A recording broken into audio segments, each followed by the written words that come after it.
Happy Devil's Tuesday. It's Tuesday.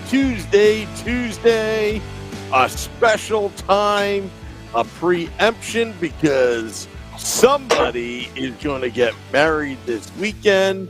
Everything got shifted. It is the longest week. Hello, everybody, Devils fans. My name is Sam Wu, here with Nick Milano. This is the State of the Fan Address, powered by Pucks and Pitchforks on the Primetime Radio Network. Tonight's episode is titled Longest Week. This is episode 27 of the State of the Fan Address. We have people filing in. People are just wondering, I thought this was a Wednesday night podcast. Well, we had to move things around. Good day, good afternoon, good morning, good evening, wherever you are. Nick, help me out here. I'm drawing a blank. What are we talking about today? Oh, we're talking about a lot of stuff. I want to talk about that Cam Jansen interview that you and Beer Baron and eventually Shorts Guy did, because there's a lot of stuff I love from that. And there's a lot of things that kind of made me thinking, so I kind of want to go over that real quick with you. We're going to have Corey Masisak on from The Athletic. He's a master on a lot of these advanced stats, kind of looking deep into teams. This guy, I don't know if you know this, but this guy's been covering hockey for, more than 15 years. So this guy knows his stuff. He's worked for NHL.com. He's worked for everywhere before covering the Devils. So I'm very interested to hear his story and what he has to say about this team. But first, Sam, can I just rant real quick about my day? You know what? Your big day is going to happen this weekend, but your big day on the podcast is happening right now. So go ahead and rant. I want to listen, and I'm going to turn down the music, and I'll give you my undivided attention because Facebook Live is starting to people are starting to file in. So Sam, I just want to make it known how important this podcast is to me, and talking to the Let's Go Devils fans, just talking to this fan base, whether you're a Let's Go Devils podcast fan who moved over to the State of the Fan or a Pucks and Pitchfork fan who moved over to the podcast. This is how much I want to show that this is important to me as it is to you folks. So today, obviously, Sam knows that I'm getting married on Saturday. My flight leaves at 7 a.m. to go to Pittsburgh, the former land of the igloo, as I like to call it, where I will be doing nuptials on Saturday. So there's still 1,000 things to do because it's a wedding. So that's fine. I don't mind that. Went to work this morning. Everything was okay. We were putting everything together. And then I get an email from my bank saying that my bank account is overdrawn. Well, I have a lot of wedding money in there. So that was like, okay, that's very strange. And found out that I got hacked. I fixed it, but the bank that it will not be named was not a ton of help. They just kind of said, well, you have to close all of your accounts. I was like, well, I have a lot of checks to write this week. So that didn't go well. So then fast forward to the day. I'm driving I had to do a little charity work before I kind of, got on this podcast. So I was driving to that, and I get rear-ended right on I-275. And I was like, well, there it is. I got hit so hard that I don't know if you could see this, but I put my tooth through my thumb, a little bit of blood there. So that was a thing. I pulled over, and then I turned around, and there was no one there. The guy just took off after he hit me. So that happened. I was like, okay, well, that's a crock of you know what, but we'll move on. Got everything else done. Racing, come back here. I'm putting together our game for tonight, which is going to be a fun one. We're playing Price is Right. But, there was a lot of points of today where I could have thrown in the towel and just kind of just, like I said, just throw in the towel, but I didn't want to. I was still excited for this podcast, and I told Sam, and he's excited because I told Sam all of this happening to me in one day and days before my wedding has just put me on one. I am now psyched. I am now hyped. I am now going through the roof for this podcast, and I'm going to bring 174%. That's what you're going to get. Wow. Well, first off, in all seriousness, are you okay? I mean, like you didn't get hurt badly? I'm a big guy. I could take a hit. You know, something tells me you're a hockey writer. You'll just go back right into the mix, just like the players. You know, when they get hurt in the playoffs, mix, right? We're in the mix, baby. Yeah. Secondly, I'm really glad that I didn't ask you to postpone the podcast so I could take a nap, because that would have gone out really well. And thirdly, you know why I think you're kind of chipper even after all that? Because the Devils are on a 2-game winning streak right now, and it's like the longest week that we'll have so far of just having that streak just like go to Friday, definitely. And I hear myself in the ear. I don't know I don't know why this isn't working. Okay. My computer died twice also trying to start this podcast. So but I fixed it. I figured it out. It's so we're getting there. We're getting there. No more complaining. Nobody wants to hear us complain. They want to hear Devils hockey. But like what I was saying, winning solves everything, because if the Devils hadn't won the game and went 0-8, I don't think you would be really happy on this podcast right now.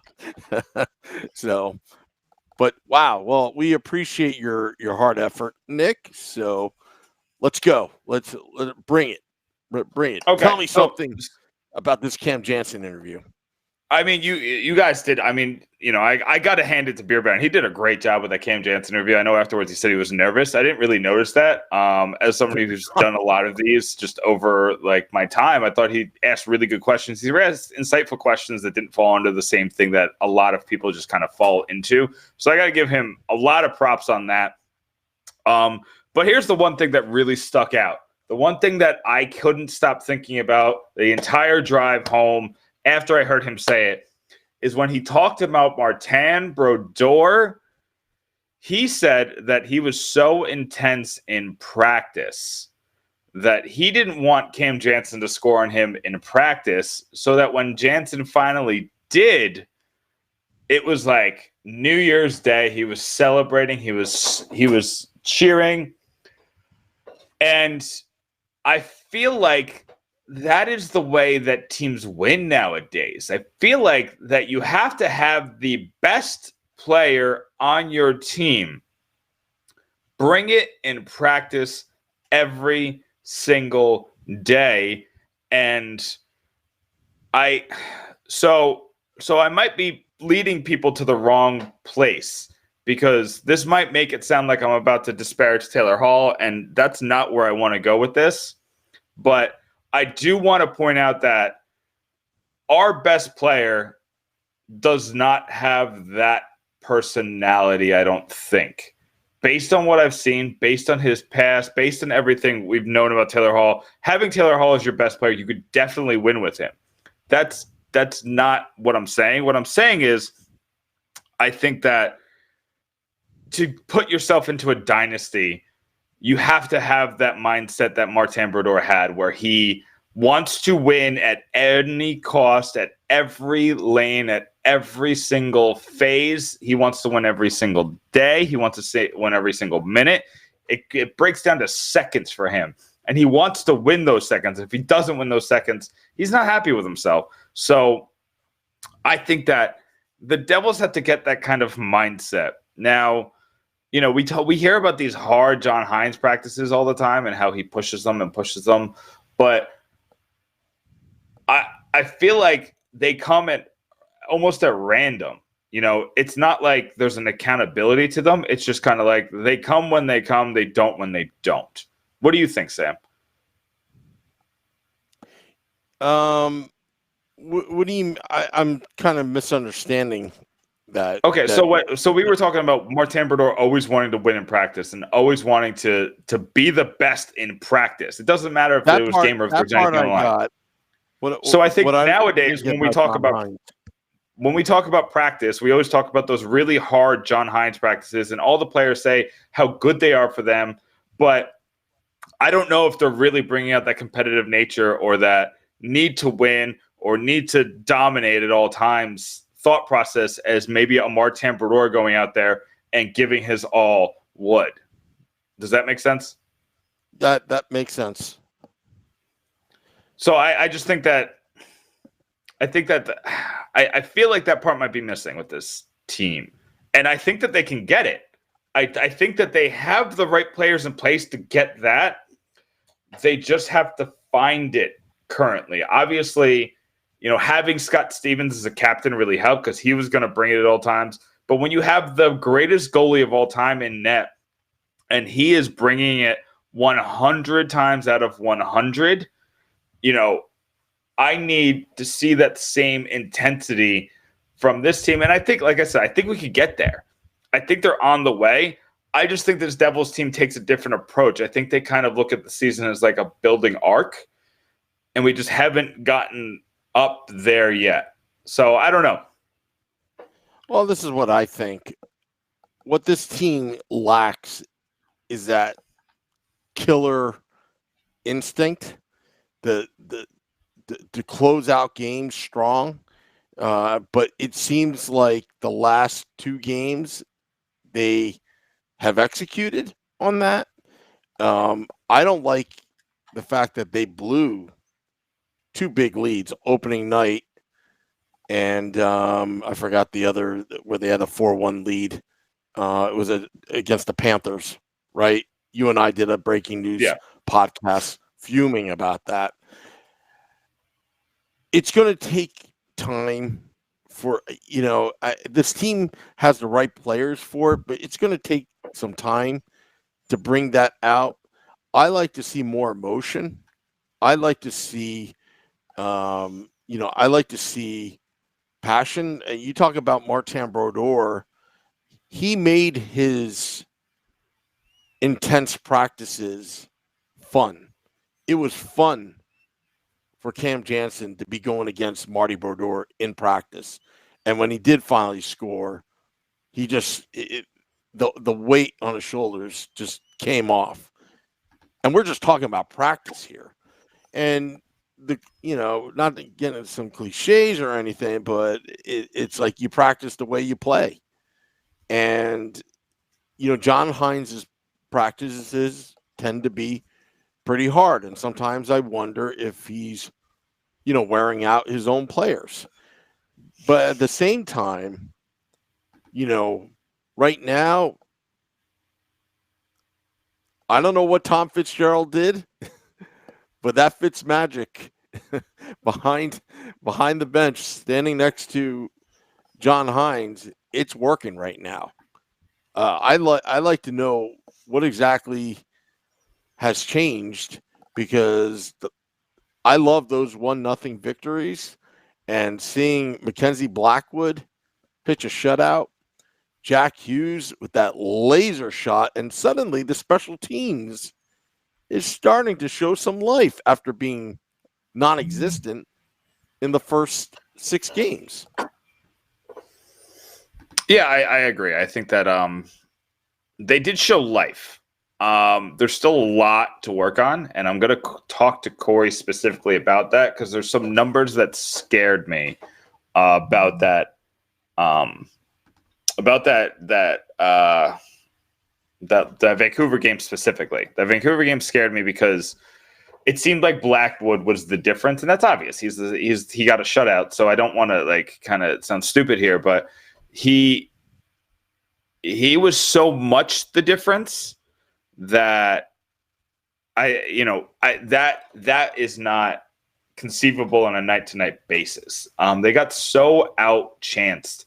And obviously some of that has to do with going on the penalty kill for so long and then wearing those guys out. But they were just so outchanced, and the advanced numbers were so in the favor of the Canucks. That's something the Devils have to fix. Like I said, I'm going to go through this with a little bit more with Corey. But, in the third period, where the Devils have been terrible in the third period, really, really, really, really, really bad. But in the third period, they had 2 chances at 5-on-5, and then they let up 10 chances against them on 5v5. A 16.6 chances for percentage, or Corsi for percentage, is terrible. That's like worst in history terrible. Obviously, it's one period. You don't want to take too much out of one period, but when you're holding a 1-goal lead, I don't want you to sit back and just wait for him to get to I want them to be more aggressive. I want them to go after it and try to add to leads and they were doing so well in the first period. They had a positive Corsi for percentage. They beat them. They had 14 chances for in the first period at 5 versus 5. So even beyond that Jack Hughes goal where that put them ahead, they were winning those tough battles and getting those chances. But I just think that they need to show that grit and that snarl and that just anger when they're holding on to a lead in that third period. It's just it. And yes, Tim points out that they were better. Those numbers were better on Thursday. They were.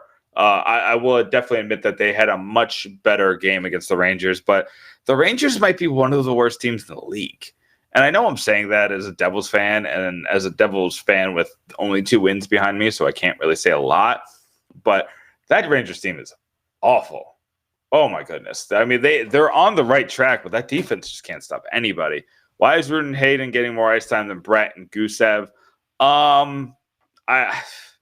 So Gusev's been really bad with the puck. He can't hold on and make the moves he wants when he's in, especially in the defensive zone. In the offensive zone, he's a little bit better because he has a start and a finish. But and Brad, I feel like Brad is just kind of getting hurt by the fact that he's tied to Gusev right now. And I don't think that Hines trusts Gusev. And there are reasons for that. So, I think that Gusev is going to get there. I think the same goes for kind of Jesper Boquist. I know a lot of us are talking about that. It came out this week that Jesper Boquist is likely not going back to Sweden. That's something that Corey actually brought to us. So, we could talk to him about that too. And we love that Tim loves to hear that. We love to hear that too. We want Boquist to spend this entire season here, and we want him to get in the lineup. It just seems like Hines has this trust for other guys right now, and I'm not really sure what is driving that. But Sam, I see you're back. Oh, I'm back. And I'm back with our special guest, Corey Masisak of The Athletic, the Devils beat writer on the Bobby's Auto Care hotline. Corey, how are you doing on this fine Tuesday? I'm doing pretty well. How are you guys? Pretty good. Oh, pretty good. We're doing great, Corey. We're doing great. We really appreciate you coming on tonight. The special Tuesday night edition of the Let's Go Devils podcast. Corey, I was looking you up a little bit earlier. Ran into your LinkedIn page. I was looking back at some of the stuff you did. I didn't realize until now that you've been doing this since 2003. Sort of, yeah. I mean, as I've definitely been, I guess, working professionally as a sports writer since 2003. Although, actually, I should say that technically I've been getting paid to be a sports writer since I was like 12 years old. But I don't know if that was really professionally or not. But so yeah, no, I mean, I started with college football stuff right out of college, and I mean, my first NHL job was in 2007. So. Okay, so I saw that you wrote about the Caps for a bit, and you wrote for a little while for NHL.com. Well, I mean, a long while. I guess that's all perspective. But you were, I was very curious to ask you, and I know I didn't ask you this beforehand, so I apologize. But I was just curious to ask you, how did you get to the Devils? How did you get to to the Athletic and writing about this team specifically? Because you've done such a good job. You just jumped right in, and you're one of my favorites. So I just want to know, how did you jump in like that quickly? Oh, well, thank you. It was kind of a roundabout thing. I was at NHL.com, and I quit because My girlfriend lived in South Florida, but she got a job in North Carolina, so we decided to meet in the middle. And so I went to Charlotte for a year, and I worked at a college football website while I was down there. And then she got a job here in New York, so we moved. I moved back. She moved to New York, and still wrote for the college football site for another year or so. And then I got a job at the New York Post, just sort of working on their desk and writing some stuff here and there. And I was at the New York Post, and one day, I think it was like the third day of the Athletic New York website. Like they launched on Monday. I think it was Wednesday. Someone from there called. Well, actually, someone texted me and said, "Hey, someone's going to be calling you." And then 15 minutes later, somebody called, and they were just like, we're interested in you becoming our New Jersey Devils beat writer. And honestly, the biggest thing was like they didn't have a Devils writer on Monday whenever the site launched, and a bunch of Devils fans were like, "What the heck?" And so they like very quickly scrambled to find one, and I guess a couple of the other writers at the Athletic had recommended me since I was already in the city, and that's sort of how it happened.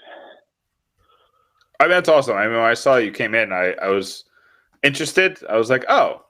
Because I saw that they were looking for a Devils writer, and I was like, okay, well, that's very interesting. I wonder who, it's always good to get an extra guy on the beat because, obviously the Devils are the least covered team in the market when it comes to the four major sports. So whenever you get somebody else to kind of do that for you, it's lovely. It definitely is lovely. So, you jumped right in and you kind of jumped in at a time where it was a little bit of a transition. We lost Tom Galiti, who's an amazing writer, and Rich Sherry, he retired. So, we were looking, and then Andrew Gross went to go cover the Islanders. So it was a really interesting time that you came in. So we appreciate everything you've done. You've done a really good job over there. But now let's talk about hockey. That's what the people are here for. The people are excited to hear from you about the hockey. But the Devils look better?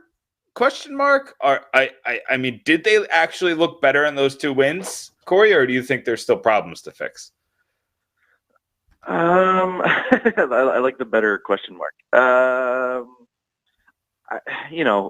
They definitely played better against the Rangers, but I think, look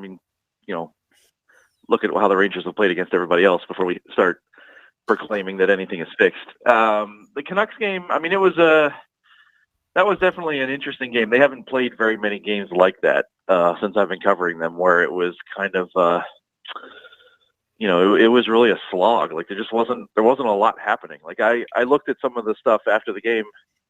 I mean, obviously there weren't a whole lot of shots. It just didn't seem like there were a whole lot of good chances in the whole game, especially at even strength. And like some of the expected goals numbers for guys at even strength were just laughably. Like Mirko Mueller played like 11 minutes at even strength, and basically absolutely nothing happened while he was out there. Both the expected goals for and against were both like below 1/10 of a goal. Like it was like just comically low. Like it was the Devils only had 1 shot attempt in those 11 minutes, and they only gave up 4 or 5, and just none of them were any good chance. So anyway, it was a really weird game. Like I didn't, the penalty kill on paper looks good. But honestly, I thought if Elias Pettersson hits the net with any of those 10 or 11 rockets that he fired from the right wing, then maybe that's a different story.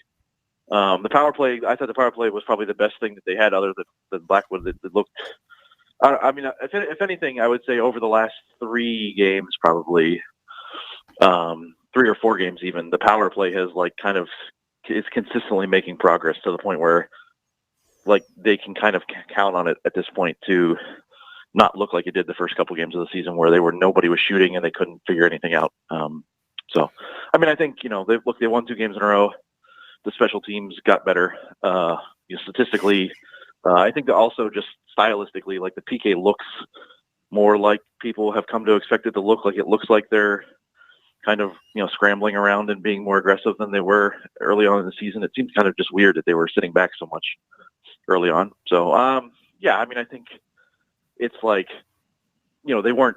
weren't a terrible team when they were 0-4-2, and they're not suddenly a great team now that they're 2-4-2. But I think even going back to the Edmonton game, really, that's basically like 10 and a half periods out of 12 where they've played pretty well or played more like what we expect to see from them. So yeah, I mean, so you're there, you're watching these games, you kind of get a different feel of them from inside the arena, looking up from the press box. These numbers in the third period are almost always awful, and they kind of really took like a turn in that Vancouver game. Basically they got 2 chances at even strength and gave up 10. Are they just sitting back and trying to hold these leads? I mean, this seems like it's directly leading to these blown leads, and they just kind of got lucky that Mackenzie Blackwood was standing on his head in the last one. Do you see a different team coming out of the locker room in the third period? I don't know if they were particularly different in that period. I mean, yeah, if anything, they just didn't. There was just nothing at the offensive end. Like I didn't see a team that was like scrambling around and looked like they were hanging on for dear life and giving up all sorts of grade A chances in that third period. Maybe in the way that they did against, like in the season opener, like it looked like a mess the second half of that game. And then also too the other one that they blew the 3-goal lead in.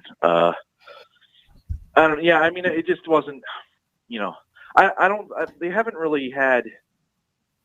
Like, I don't know how to describe this. Like, it has looked a little bit better over the past 4 games, I think, at even strength. But I still think that's a specific area that they really haven't had more than a few shifts here and there where it's like, oh yeah, this is them sort of taking control of the game at even strength. This is them putting together. And Taylor Hall has mentioned this a couple of times where they just haven't had that. They can sort of get that sense and that feeling when it's like, okay, we've just put together 3 or 4 shifts in a row where every line just spent the entire time in the offensive zone and it's building. And like there hasn't been a whole lot of that. So,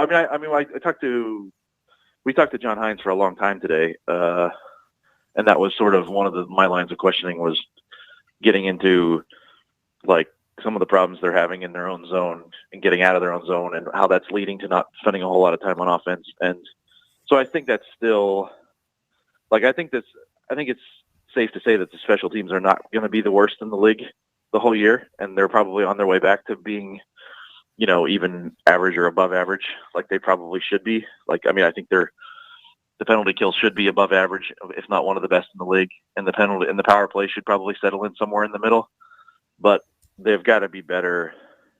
They've got to be better at even strength or they're not going to be a playoff contender in a few months. Let's put it that way. Yeah. That definitely makes sense. So there's a couple of players that kind of have really terrible numbers. Nikita Gusev and Jesper Bratt are 2 that really stand out. And they've kind of not really been giving the time that a lot of us expect. It's not as bad as some fans have said. Bratt and Gusev have 70 minutes on, well over 70 minutes on the ice at 5v5. So it's not awful when you consider both of them play on the power play. Bratt's played a little bit on the penalty kill, but not a ton. But is there something you're seeing out of those 2 that would warrant them not playing or playing at this low amount lately? Or do you think this is just John Hines kind of trying to play with his lines and, situational hockey, trying to hold leads and stuff like that? Yeah. So I think Bratt's biggest problem is that he's played he's kind of gotten paired with Gusev. And just in general, like I think both this sort of applies to both Jespers really. Like they're both like kind of tweeners. Like they probably could fit on one of the top 2 lines and would probably be fine there, but they don't. At least this coaching staff doesn't think they're the best options. And so once they're not on one of those lines, then Jack has been pretty much on the third line the entire year, and it's been hard to play him with either the Jespers or with Gusev. None of that has really worked. It seems like the best things have worked with Jack has been with 2 of the older guys to help him out so that his line isn't getting buried. But But yeah, so I mean, I think Jesper Bratt is a little bit of, he's just sort of caught in circumstance. I don't think he's been bad, but I also don't think he's necessarily played as well as he can either. Certainly, Gustav is a different story. He's shown, look, just give him 6 inches or a foot of space, and he can, do some fun things and score goals.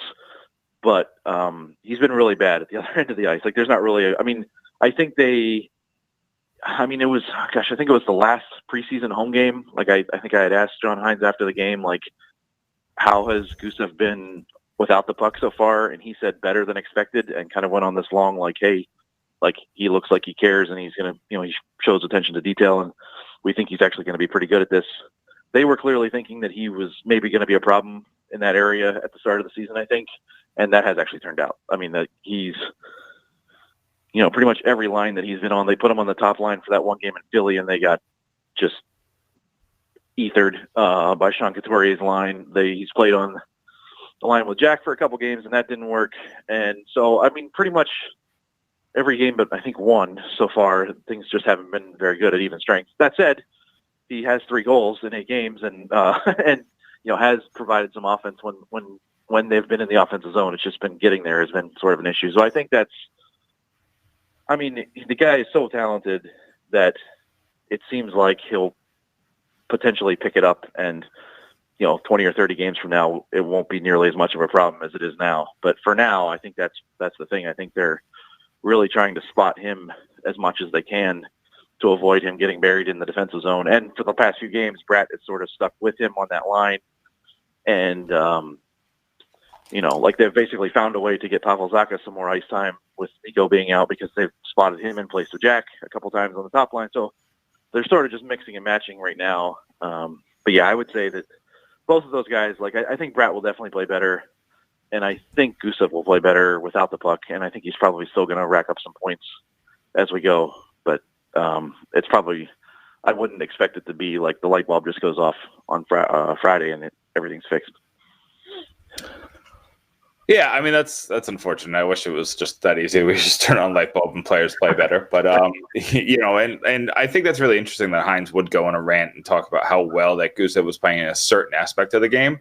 I think that's good for us. That shows that he sees the talent, he sees the aspect that something is there. It's just it's just more about unlocking it. And like you said, that Bratt's just kind of going for the ride right now.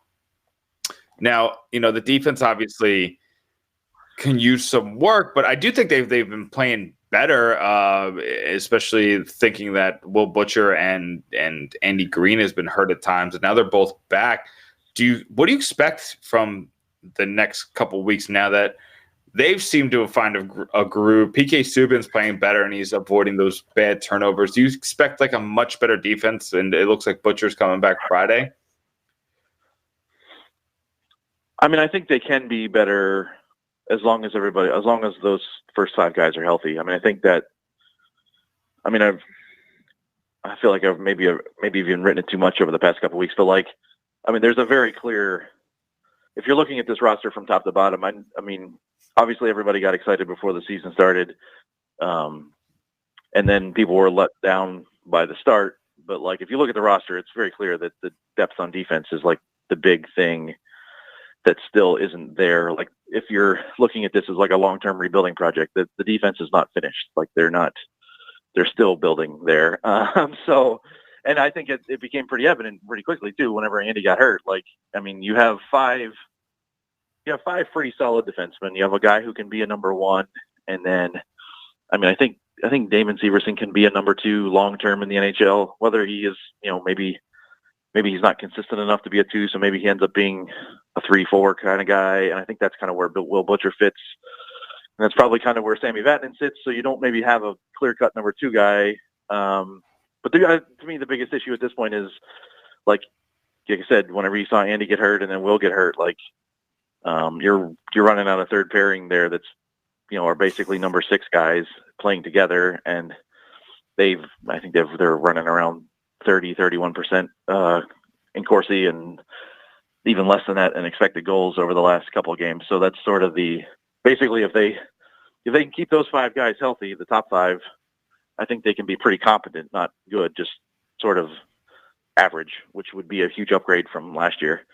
But the minute that any of those guys get hurt, it starts to look a little bit like it did last year. So that's kind of the issue. And I mean, there's still plenty of time at this point for Ray Shiro to maybe look for another guy. I mean, he did trade for Sammy Vatanen in November a couple years ago. That's sort of like the, hey, look, he'll do it if he can find the right fit. So I mean, I think it's possible that they would add a defenseman between now and, say, Christmas time, and then especially if they do actually stick around in the playoff hunt. I'm sure that if they're in the playoff chase in late January, early February, I'm sure we'll all be writing about how they need to find a defenseman before the deadline. So yeah, I mean, I definitely think that they definitely could make that move. I think that's that's something that's been interesting me. Especially somebody who if they I mean, the Severson fit seems to be a little bit better with Subban, but if they don't think that they have that left side guy that's really up to Subban's snuff, that'd be an interesting take. Now, I'm going to take a question from one of the Let's Go Devils listeners. I got Tim out there. He's asking you, what do you think is really a good take? Like, how many games into the season until we really get a view of what this team is? I mean, I would say, gosh, I'm trying to think. I mean, at least 20 probably. But at the same time, like, I mean, I would say in a normal season, you'd say, 20, 25, somewhere in there, with the obvious, like, disclaimer that, like, you can't start 4-15 or something like that. Like, they can't do, I mean, the fact, like, they were 0-4-2 and everybody was panicking, and, like, there's still plenty of time to come back from that, but there's not time to come back from 2-12 or 4-15 or something bad. Like, so, I mean, they obviously have to play better over the next, let's say, month, to even kind of remain in the playoff chase. But I mean, I would say, especially given that, Gusev is still trying to figure things out at the NHL level. Jack Hughes is still trying to figure things out. And like, I think I wrote before the season started that the Devils didn't need those two guys to be great to be a playoff contender, but they certainly can't be. They got to be good, or they've at least got to be like average NHL players. They can't be hurting them. And so at different points, like early in the season, Jack was hurting them, but I think he's like rapidly improving almost with every game.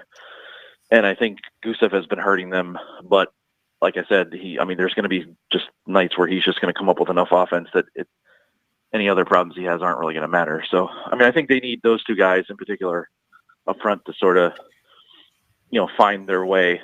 And then once that happens, and if that takes 20 or 25 games, then that's maybe there's a point in there where we'll finally say, okay, this is what this team is going to be. They've got way more offensive depth than they had last year or even the year before that. And it's finally starting to come together, and we'll see how the goaltending holds up and kind of go from there. Corey, we really appreciate you spending some time with us. So we'll make this its last question so you get back to your Tuesday and, a couple of days before you have to get ready for Devils hockey again. I wanted to talk to you. You mentioned Jack Hughes earlier in the interview. I want to go back to that. We've seen a more confident Jack Hughes. We've seen him just playing better Jack Hughes, and now he's playing on the first line. What are your expectations now that you've seen that? We've seen Capo Caco over in New York kind of really struggling over there, and we've kind of seen the opposite of Jack Hughes over the past couple games. So, what are your expectations for the number one overall pick this season? I said before the season, I went back and found all the forwards who have been the first forward drafted and played in the league at 18 in like the last 13 years. And I think they averaged out to about, I think it was like 23 goals and 60 points or 61 points, something like that. And I thought that was just about right for him because I think he's better.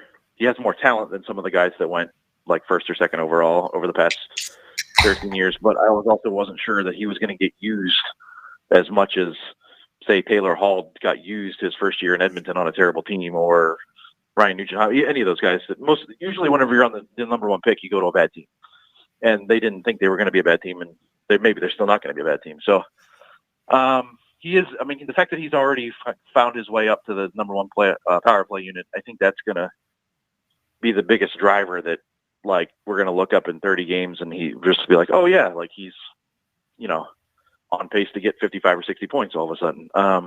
So I think that's, I mean, I don't know if he's going to be a guy who can, you know, drive a line or be an impact guy at even strength every night. But I think that if the power play really gets rolling and he's sort of part of that first unit, that's going to help him. And I think he's still, you know, so if he doesn't get to 23 and 60, maybe I still think he is actually going to score 23 or 25 goals because I think his shot is just better than maybe people thought it was going to be for given his size. But so maybe he ends up at like, you know, 25 and 55 or something like that. But I mean, I think he's still going to be a, you know, a pretty big, important piece of this team and a big reason why they might still have a chance to make the playoffs because they actually have people beyond Hall, Heischer, and Palmieri who could score this year. Hey, I'll take 25 and 55. I'm not gonna lie, I'd be pretty happy with a 25 goal Jack Hughes. So, Corey, you know, you're right for the Athletic. When we talked earlier, you said you had a bunch of pieces on the way. Is there anything you want to plug? Anything you got coming up that us Devils fans should be super excited for? Well, first thing I should say, like I totally teased that I was going to talk about the power play like an hour ago, and then I never did. Fair enough. So this was so this was a weird that like basically the Devils practice right. So they have the two different sheets of ice, and they usually just practice on one or the other. And so today, like they practice on the what we call the big ice, the arena inside the arena. Normal length of a practice, normal, nothing out of the ordinary. And then right at the end, they went off the ice, and it seemed like okay, practice was over. But then they went. All the guys that are on the power play went over to the practice sheet, and we were all sort of standing around waiting for them. And so I just kind of wandered over there to watch. And the thing that they were working on was radically different than what they normally do. Now, I will say this with a caveat that they might have just been working on 5-on-3 power plays, but they weren't. There were no defensemen out there. It was 5-on-0. So they could have just been like, hey, we haven't really worked on a 5-on-3 thing yet, and we've got some time this week, so let's do it. But it might not have been. It might have been like, hey, let's try something radically different on the power play just to see what it looks like. And so this was the same guys who have been on the first power play unit, except Subban was back in the PP, like back on the top one. So I think he's probably going to go back to the top unit on Friday in place of Sammy Vatanen. But this was a box. Like this was not the 1-3-1 that they've been doing for the past 3 years. This was a straight up like two guys at the point, Subban and Hughes, and Taylor in the one corner, and Kyle in the other corner, and Wayne Simmons in front of the net. And like they were doing stuff like Taylor and Kyle passing back and forth off the banking passes off the back wall to each other, and looking for Simmons for one-timers. And it was all very different. Like it was not anything that I've seen them practice or do in the recent past. So that might be something to look for on Friday. They're not practicing tomorrow, and then I may not actually be at practice on Thursday because I have something else I got to do. So, but they may show up on Friday and just do what they've been doing for the past 3 years. They might show up on Friday and do something completely different. So that's just a sort of a tease to watch for on Friday. So, I mean, if you tell me that the 1-3-1 is going away, I'm gonna do a backflip and you're gonna be my favorite person in the world because I need it to go away. Well, the thing is, I mean, almost every team uses it now. I think it's like 28 or 29 of the teams use a 1-3-1 now. Like everybody, but it's the way that teams attack with it are completely different, and the way the teams, like sort of like if you want, like I really liked what Edmonton was doing. I mean, Edmonton was doing the same 1-3-1, only they were basically using McDavid as like the guy who was trying to set everyone else up for one-timers. And I think that everybody knows how Washington and Tampa do it, where they basically are just trying to set up Ovechkin and Stamkos for the one-timer on the left wing, and then other teams try to do stuff below the net with it, and so you can do a bunch of different things with it. It's not. I don't think the formation itself is terrible, but like I do think that sometimes what the Devils are trying to do, I think teams sort of figure out where they're going with it, and it's maybe not creative enough at times. But that's just me. So, Corey, so now we'll go back to the other question. We're going back to questions here. But you got anything to plug? Anything coming up cool? Yeah, maybe. Yeah, I mean, I've been working on something on Jack and just sort of his, how he's handled the first couple weeks and sort of how the support cast around him has been trying to help him get through the first couple weeks while he kind of finds his feet in the NHL. I have a story that is basically about him that I've been working on since before since right after they got the first pick. That's basically about his brick tournament. There's this, I don't know how much, like it's like one of those things that some people in hockey know all about it and then other people know nothing about it. There's this tournament that happens at the West Edmonton Mall every year, and it's for 10-year-olds. And basically, like 10-year-olds from all over the United States and Canada go to West Edmonton and play in this tournament. And the one that Jack played in when he was 10 years old, it was insane. Like 50 guys from that tournament just got drafted in June, and like all of those guys that he's played with, like Cole Caulfield and Alex Turcotte and Trevor Zegers and that whole first, like 17 of the 31 first-round picks were all at this tournament when they were 10 years old together. So like it's insane to me because like I think of like in our country, like what if you went to the Little League World Series one year and there was like 20 future major league players at the Little League World Series, and there's usually only ever like one or two. So that's an interesting thing that I'm hopefully going to write like next week, and a couple other things here and there. So we are very excited, Corey. Corey, we are very excited to read all that. That's super interesting. I'm kind of excited to see who's going to be the big player in the 2027 draft. Hopefully the Devils don't have to draft any of these people unless they go late in the first round. But Corey, thank you so much for coming on tonight. We really appreciate you giving us some of our time, or some of your time. Oh man. All right, I'm getting there. I'm sorry. That's all right. Yeah, sure. Oh yeah. Anytime. Club.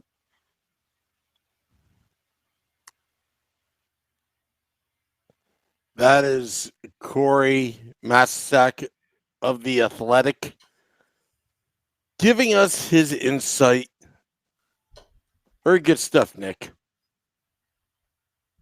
I'm just trying to keep up when it comes to him. He's an analytics guru. He's got the Devils under his fingertips, and for a guy who just kind of got, quote unquote, in the mix last season, he's just an impressive specimen when it comes to those stats. I was impressed with Corey when he was writing articles with the Washington Capitals when he was covering them, and when I heard that he, is all of a sudden covering New Jersey out of nowhere after Galiti and Rich Scher and have moved on, it was like I'm subscribing to The Athletic right now. Yeah, exactly. I mean, you get my $5 a month. Yeah, and that long form journalism is what's missing in media right now, because that's like a lost art. And some of those articles that I've read, Corey's, are not only very analytical, they're lengthy, but it just reminds me of the good old days when you read a Rich Scher featured in the Star Ledger and it goes on for 2 pages. It's like, you don't see that anymore. All you see are, blurbs about this or blurbs about that, and Twitter, and 140 characters or less, or 280 characters or less. It's nice to see that, people can still write the right way. It's kind of like the hockey news as well. Some of the stuff that I see there. Yeah, I mean, it's, as a writer myself, it's kind of hard. I mean, my situation. I work one job. I volunteer a lot at this other job. I, do the podcast. I run the website, and I'm also one of the main betting writers for the Fansiders front page. So it's kind of like I'm trying to stretch myself very long, but I still try to put one or two of those long form pieces in per month, just so we can have it on the site and it kind of be like a little, kind of a feature piece in the Pucks and Pitchfork site. But like I said, Corey's just impressive with just how often he can kind of bang those out. And just like 3, 4, 5 times a week, sometimes he's got these pieces up that I'm just like, wow, like I don't have much time on my hands, but I'm going to make time for this one. And he's what I like to call a make time writer. And you're right. We just don't have a ton of them out there. And most of them write for The Athletic. Yeah. And, and Corey's just like you, Nick. He could have a real bad day like today you're having. But you know what? He can still bang out that long form written article on The Athletic. Yeah. And that's why we pay big bucks just to read that stuff. Because, honestly, I'm sure I could find it hacked somewhere online, this and that. But in reality, if you want to keep these, keep this in business, you got to subscribe to The Athletic. I mean, it's high quality stuff, things I read on there. But anyway, moving on. I think there's a game we're going to be playing a little bit shortly, which I'm excited for. I even have the sound bites for it. Sam, we were playing The Price is Right. And we're not playing none of this Drew Carey stuff. We're playing Bob Barker Price is Right.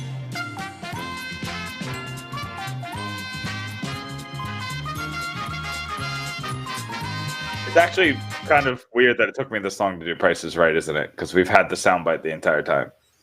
Yeah, but that's good, though. We diversified, or actually you diversified, this whole thing. But, yeah, you know what? When you told me it was Price is Right, I was thinking my favorite game on that show is Plinko. The Plinko chips. I can't translate Pinko to an audio medium. I'm sorry, Sam. Yeah. So, but yeah. So, all right. So I should get our next victim on the horn. Yeah. Why don't you go get our victim? Did you win last week? Did you win? No, I blew it in the end. Oh, remember? Yeah. I blew it in the end. As a matter of fact. But I did have the best line in terms of costume with John Hines coming in as a fireman, and boy did he put out that fire. That was pretty good. That was good. You almost won based on that one alone, but that was good. That I think this week we put a little bit more effort into the game. So I think that this week we do a little bit. You do better when I put more effort in, I think. Yeah. Because I try to match your intensity. And speaking of intensity, going back to that, before I get David on, Cam Jansen interview, when I was on off air, normally the producer would get on the phone, dial. My God, he was so intense that I felt like he could reach his hands over the phone and just choke me and say, if you ask a stupid question, I'm going to kill you. That's how we felt when Cam was on. Like I don't think we've ever been intimidated, except for maybe Doc Emmerich when he came on, just because Doc is like the gold standard of world-class broadcasters, but this was a different type of intimidation. It was Cam Jansen. So, but anyway, let me get Dave on the Bobby's Auto Care hotline, and Nick, why don't you talk to Facebook Live, YouTube, Periscope, and Twitter. Yeah, I just want to address one thing while Sam goes away, and I'm going to make this quick. I know a lot of people are not happy with our blog just because we continue to write about Taylor Hall possibly getting traded. Now, I want to make it very clear that just about every one of my writers wants to re-sign Taylor Hall and thinks that it's the better of the two options of re-signing Taylor Hall or losing him. But we have to be realistic. We're, coming towards the end of October, and he's not signed yet. Nobody's saying to trade him now, but when we write these trade pieces, they're talking about a scenario where Taylor Hall says he doesn't want to stay here, which is a possibility that we have to discuss. So, I don't want to lose Taylor Hall. I really don't. I think he should be. I think he found his home in New Jersey, and I think it works perfectly. But I just think that we have to discuss it because it's what a lot of people are discussing. I mean, Vinny wrote a blog about Taylor Hall Monday, and that day it did 17,000 views. And that, I don't know what that's compared to other blogs, but for our blog, that's a really good piece.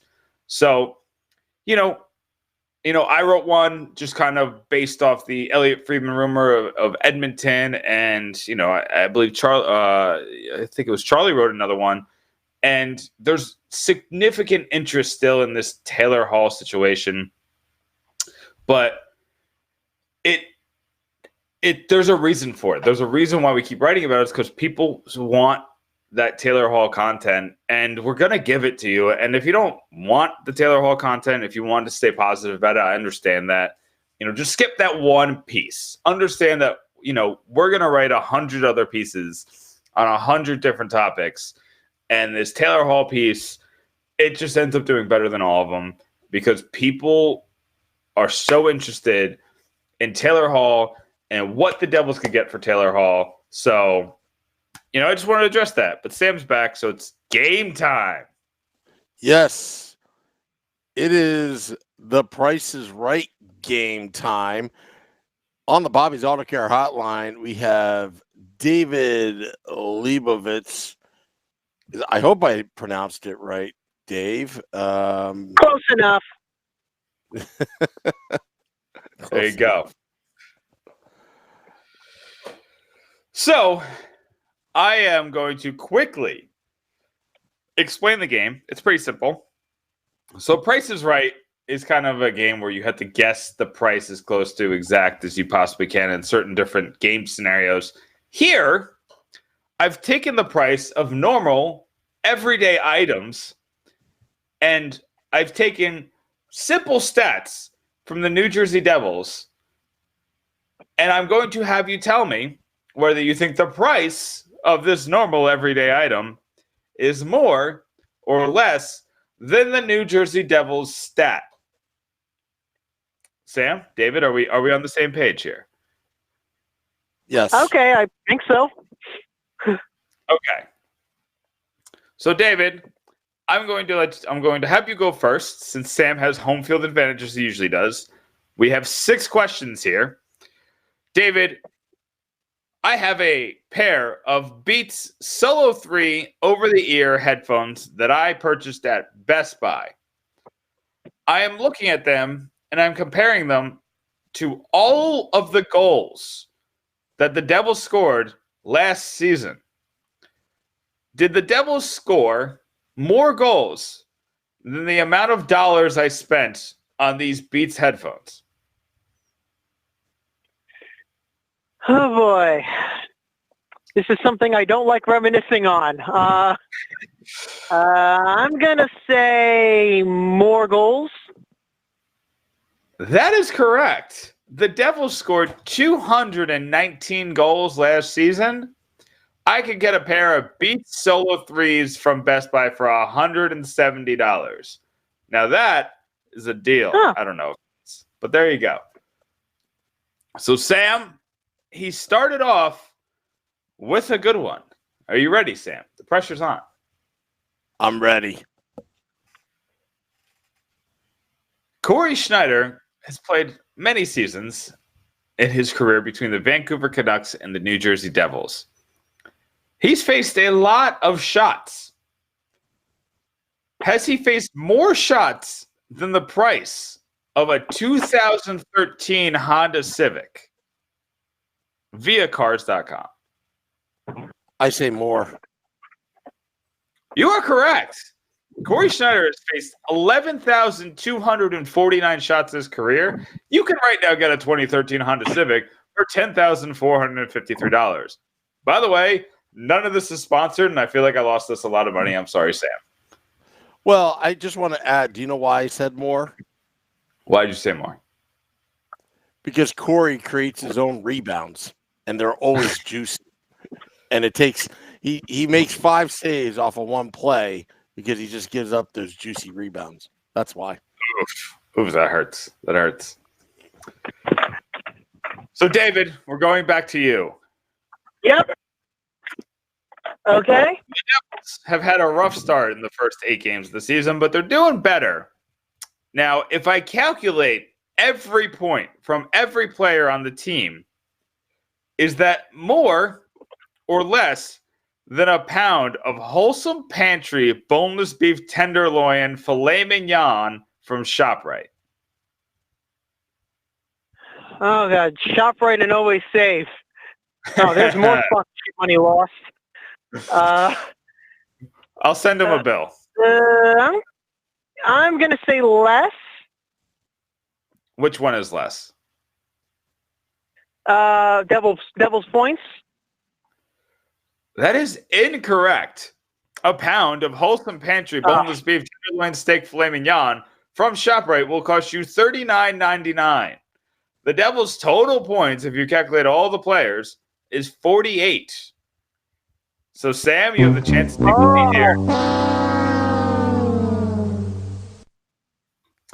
Sam, PK Subban has amassed the most amount of minutes on the Devils this season. I believe this is at 5v5, but either way, is that more or less than a 10-inch hybrid mattress in a box from Ashley Furniture? Could you repeat the prize from Ashley's Furniture? It's a 10-inch hybrid mattress in a box. I would say less. You think that which one is less? Oh, I don't know. I kind of forgot what the question was. Is it PK Subban minutes, total minutes on the season, or is it the mattress in a box? Mattress in the box. That is incorrect. An Ashley Furniture 10-inch hybrid mattress in a box will cost you $211. PK Subban currently has played 133 minutes of 5v5 hockey. So, David, you have the chance to really put the pressure on Sam right now. So, David, we have one stat here. Of the full-time players on the New Jersey Devils, Nikita Gusev has the worst Corsi 4 percentage at 5v5. Is his Corsi 4 percentage? Sorry, Tyler. Sorry, that hurts. He brought it here, so we're working on it. But is that more or less than a Nikita Gusev jersey? Now that's the T-shirt jersey from Modell's. So what was his stat? It's Corsi 4 percentage. Corsi 4. And what is it? Did you have his Corsi? Okay. I'm gonna say the jerseys more. Oof. Now, if we were including tax in this game, David, you would be right. But we are not, unfortunately for you. And Nikita Gusev's Corsi 4 percentage is 32.35. A jersey from Modell's of any Devils player will cost you a cool $32 even.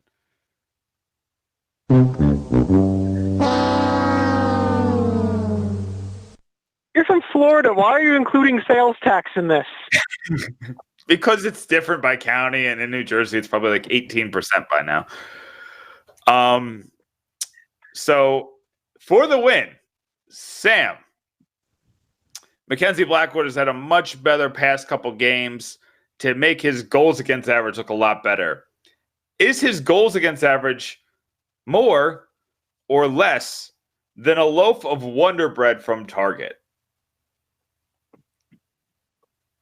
More. Sam, you've done it again. You've won the game. Mackenzie Blackwood's goals against average right now is 3.15.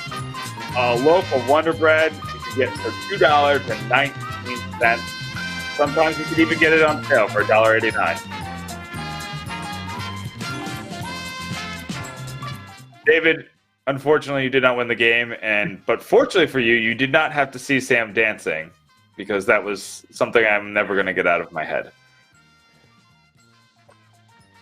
Okay, well, I'll know not to look at the video of this when I get back home.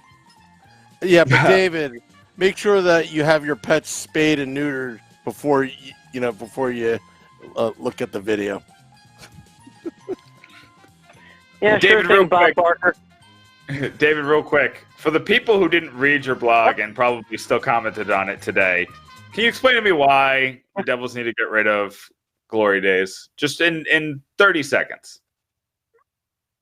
Okay, 30 seconds or less. Glory Days sounds nice and cheery because it's in a major key and has an organ, but it's really a song about people who peaked in high school. First verse about a guy who was a good baseball player, not so good anymore. Second verse about a girl who was hot in high school, now she's basically a single mom after the dad left town. Third verse, Springsteen just sitting alone being sad. And we don't need a song about people being sad to celebrate a Devils victory. We need a song about people doing their best, or at least trying their best. And now I'm going to do the professional tease. David wrote an article for Pucks and Pitchforks, and he tells you what Bruce Springsteen song he would replace it with. Go to the blog right now, pucksandpitchforks.com, and go see the song that David would like to hear. And I'm actually thinking, I'm on board with him. I think that would be a great song. So, David, thank you for joining us today. All right, thanks for getting me involved. Sam looks like we've come to the end, Sam. We're here. Yeah. Well, that's let me finish. That was David Leibovitz losing to the Woo, the greatest all-time game player in the history of Devils podcast.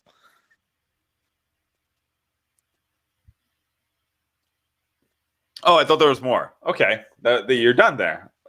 Oh yeah, I was done there. I don't want to gloat. I kind of want to be humble.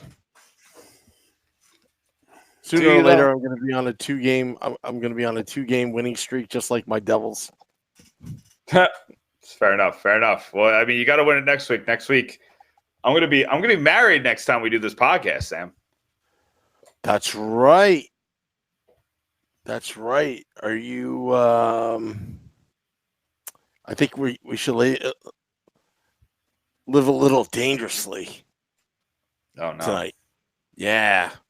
What's happening? Since this is your last podcast as an unmarried man. Anyway, I'm waiting. We're going off tangent. Oh, I'm waiting for it too, but I just screwed that one up. So anyway, let's keep on going. So, a couple things I want to plug. We're gonna probably explain this on Sunday on the Let's Go Devils podcast that we're gonna start doing this new concept called pop-up podcasts. You're probably wondering what the heck is a pop-up podcast. Well, since our hashtag We Are the Fun tour events have become very popular, last Saturday we were getting private messages, tweets, direct messages, and Nick, I told you about this. People are asking, where the heck are you guys? We're at PJ Ryan's. Are you guys not here? And, well, we're 3 guys that Beer Baron, Shorts Guy, and myself. We have lives outside of this podcast that we were attending to. I was helping out Bobby's Auto Care by DJing their trunk or treat Halloween party in a Mickey Mouse costume. During that time. But don't you worry, I had the game playing on an iPad while I was doing that. But we're going to start doing pop-up podcasts where we will appear at certain bars during the year, unannounced, and we're going to do a podcast.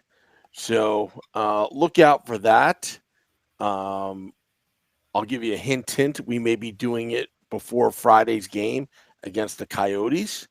at our favorite bar or home bar, and spread the word. Come by, say hello, this and that. And also, we're working on our hashtag We Are the Fun tour dates for this season. We already had 3 with such great responses, but also we're planning to take the podcast to Florida, Nick, next March. The back-to-back Florida Panthers, Tampa Bay Lightning games. I believe it's March 14th and 15th, if I'm not, or 15th and 16th. So we'll come visit you, Nick. Are you going to come to Sunrise with us? I might have to. I'll look into that. We'll see. We'll see. Yeah, I don't want to promise anything because it's far away. Yeah. But before then, I'm going to be in New Jersey. We're going to do a State of the Live address. Can we call it that, State of the Live? Has that been taken by any podcast? I don't know, but who cares? We could do that. Yeah, let's do a State of the Live, and then we'll try to get as many of the Pucks and Pitchforks writers that you all know and love. Try to get them together. Maybe we'll go to a game together. Maybe we'll do something where we'll give away some tickets where you can watch with us. I don't know. That's down the line. We're working on some things. Some of the ideas I had going into the season, I'm not gonna lie to you, Sam, they flopped. But that was mostly because I was so disgusted with the start of the season that, I felt like I needed to change the juju up. So we're gonna come up with a couple things that we're gonna display over the next couple months, and we're gonna try it out. Yeah. Okay. Well, Nick, as we close the podcast, seriously, have a safe trip. Good luck. We'll be thinking of you. And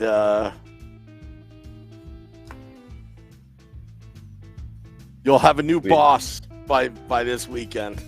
Yeah, ain't that the truth?